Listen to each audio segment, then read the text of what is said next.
គុំរស់នៅកប់ចិត្តអ្នកដទៃខ្លាំងពេករស់នៅត្រូវយកចិត្តទុកដាក់លើខ្លួនឯងធ្វើយ៉ាងណាឲ្យមានគុណភាពជីវិតនិងមានស្តង់ដាររស់នៅមិនមែនកើតមកជាមនុស្សហើយរស់នៅបណ្តែតបណ្ដោយខ្លួនស្លាប់ដូចជាពស់រស់ដូចជាកង្កែបនោះទេត្រូវមានការតស៊ូ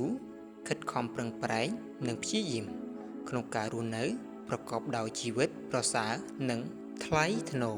កុំព្យាយាមកាត់តម្រឹមជីវិតខ្លួនឯងដើម្បីទៅយកចិត្តអ្នកដទៃឬផ្គាប់ចិត្តអ្នកដទៃរហូតដល់ភ្លេចផ្គាប់ចិត្តខ្លួនឯងនោះទេការរស់នៅរបៀបនោះគ្មានតម្លៃតតែសោះសូម្បីតែ1%កុំយកភាពស្មោះត្រង់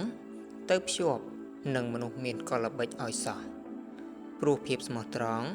អាចបញ្ជាក់បានចំពោះមនុស្សមានចម្ពោះដូចគ្នាប៉ុណ្ណោះពេលនិយាយស្ដីត្រូវនិយាយឲ្យមានខ្លឹមសារត្រូវនិយាយឲ្យច្បាស់លាស់ត្រឹមត្រូវកុំនិយាយបន្លឺឬនិយាយឲ្យខ្វះពាក្យពេចន៍ត្រូវដឹងថាសម្ដីគឺជាភាសាការទូតមុននឹងនិយាយស្ដីត្រូវគិតហើយសឹមនិយាយស្ដីព្រោះរាល់ពាក្យសម្ដីគឺមានតម្លៃមិនអាចកាត់ថ្លៃបាន